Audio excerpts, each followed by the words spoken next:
നമസ്കാരം. ഇന്ന് നമ്മൾ കേരളത്തിലെ വളരെ പ്രമുഖനായ ഒരു ഇസ്ലാമിക പണ്ഡിതനെക്കുറിച്ചാണ് സംസാരിക്കുന്നത്.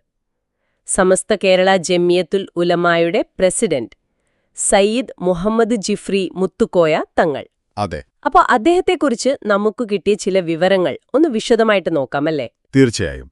അദ്ദേഹത്തിന്റെ പദവികൾ, പശ്ചാത്തലം, സ്വാധീനം ഇതൊക്കെ മനസ്സിലാക്കാൻ ഈ വിവരങ്ങൾ സഹായിക്കും. അതെ, കേരളത്തിലെ മുസ്ലിം സമുദായത്തിൽ അദ്ദേഹത്തിനുള്ള സ്ഥാനം എന്താണെന്ന് പെട്ടെന്ന് മനസ്സിലാക്കുക.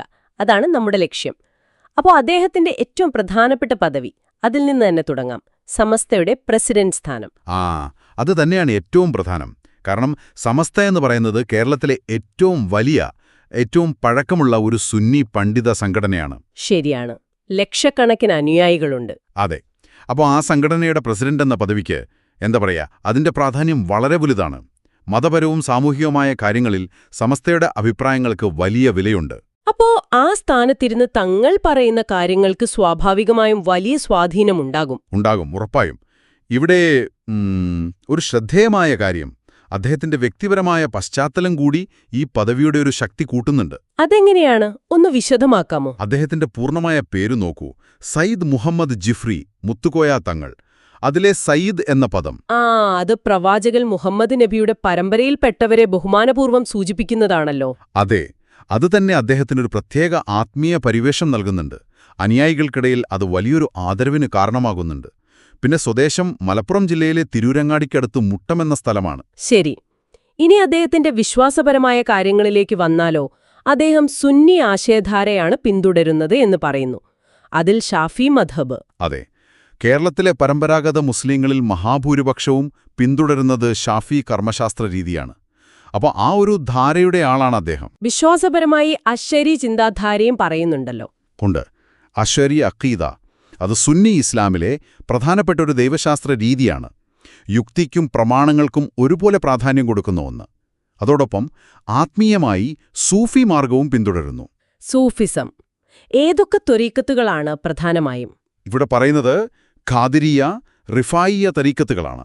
അപ്പം നോക്കൂ, ഈ ഷാഫഈ കർമ്മശാസ്ത്രം, അശ്ശരി വിശ്വാസം, സൂഫി ആത്മീയത ഇതെല്ലാം ചേരുമ്പോൾ അത് കേരളത്തിലെ ഒരു വലിയ വിഭാഗം മുസ്ലിങ്ങളുടെ പാരമ്പര്യ വിശ്വാസധാരയെയാണ് പ്രതിനിധീകരിക്കുന്നത്. അപ്പോൾ ആ പാരമ്പര്യത്തിന്റെ ഒരു കാവലാളായിട്ട് അദ്ദേഹത്തെ കാണാൻ പറ്റും അല്ലേ? തീർച്ചയായും. അദ്ദേഹത്തിന്റെ പാണ്ഡിത്യം തന്നെയാണ് അതിലൊരു പ്രധാന ഘടകം. ഫിഖ്, തഫ്സീർ, ഹദീസ്, അറബി സാഹിത്യം ഇതിലൊക്കെയുള്ള അഗാധമായ അറിവ്. ആ അറിവ് അദ്ദേഹത്തിന്റെ വാക്കുകൾക്കൊരു ആധികാരികത കൊടുക്കുന്നുണ്ടാവും. ഉറപ്പായും. അതുപോലെ കേരളത്തിലെ പരമ്പരാഗത സുന്നി ആചാരങ്ങൾ സംരക്ഷിക്കുന്നതിൽ അദ്ദേഹം കാണിക്കുന്ന ഒരു ശക്തമായ നിലപാട്. ശരി. ഇന്നത്തെ കാലത്ത് പല മാറ്റങ്ങളും വരുമ്പോഴും ഈ പാരമ്പര്യം വിടാതെ സൂക്ഷിക്കണമെന്ന് വാദിക്കുന്ന ആളാണ് അദ്ദേഹം. ആ ഒരു നിലപാട് കാരണം വലിയൊരു വിഭാഗം അദ്ദേഹത്തെ പിന്തുണരുന്നു.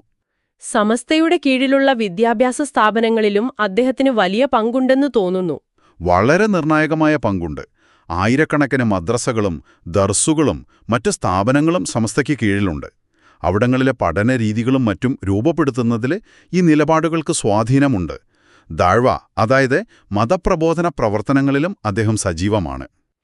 അപ്പോ ഈ പാണ്ഡിത്യവും നേതൃത്വ പാടവവും പാരമ്പര്യത്തോടുള്ള ഈയൊരു ഉറച്ച നിലപാടുമൊക്കെ അദ്ദേഹത്തിന്റെ പൊതു ഇടപെടലുകളിലും കാണാൻ പറ്റുമായിരിക്കും. കാണാം. പ്രധാനപ്പെട്ട മതസമ്മേളനങ്ങൾ, പൊതുപരിപാടികൾ ഇതിലൊക്കെ അദ്ദേഹം നേതൃത്വം നൽകുന്നു. പിന്നെ സാമൂഹ്യവും ധാർമ്മികവുമായ വിഷയങ്ങൾ വരുമ്പോൾ മുസ്ലിം സമുദായത്തിന് ഉപദേശം നൽകുന്നു. അദ്ദേഹത്തിന്റെ അഭിപ്രായങ്ങൾ പലപ്പോഴും വാർത്തകളിൽ ഇടം നേടാറുമുണ്ട്. അതെ, കാരണം അദ്ദേഹം പ്രതിനിധാനം ചെയ്യുന്നത് വലിയൊരു സമൂഹത്തെയാണ്. അതുകൊണ്ട് തന്നെ അദ്ദേഹത്തിന്റെ വാക്കുകൾക്ക് വലിയ ശ്രദ്ധ കിട്ടും, സ്വാധീനം ചെലുത്താനും സാധിക്കും. അപ്പോ ചുരുക്കി പറഞ്ഞാൽ തങ്ങളെന്നത് ഒരു മതപണ്ഡിതൻ മാത്രമല്ല, ഒരു ശക്തനായ നേതാവ്, ആത്മീയ മാർഗദർശി, ഒരു വലിയ പാരമ്പര്യത്തിന്റെ സംരക്ഷകൻ, അങ്ങനെ പല തലങ്ങളുണ്ട് അദ്ദേഹത്തിന്. കൃത്യമാണ്. ഈ റോളുകളെല്ലാം അദ്ദേഹം ഒരുമിച്ച് കൈകാര്യം ചെയ്യുന്നു. പണ്ഡിതൻ, സംഘടനാ നേതാവ്, ആത്മീയ വഴികാട്ടി ഇതെല്ലാം ചേർന്ന ഒരു വ്യക്തിത്വം.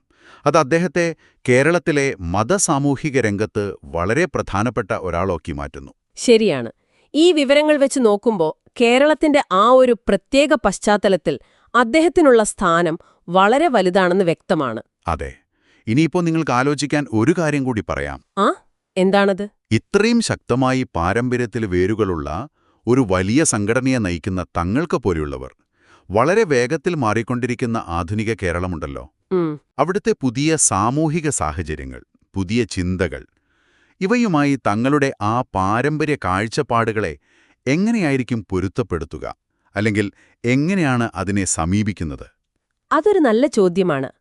പാരമ്പര്യം നിലനിർത്തുന്നതിനോടൊപ്പം പുതിയ കാലത്തെ വെല്ലുവിളികളെ എങ്ങനെ നേരിടും എന്നത്. അതെ, ആ ഒരു ബാലൻസിംഗ് എങ്ങനെയാണ് അദ്ദേഹം ചെയ്യുന്നത് എന്നത് തുടർന്നും ശ്രദ്ധിക്കേണ്ട, കൂടുതൽ ആഴത്തിൽ മനസ്സിലാക്കേണ്ട ഒരു വിഷയമാണ്.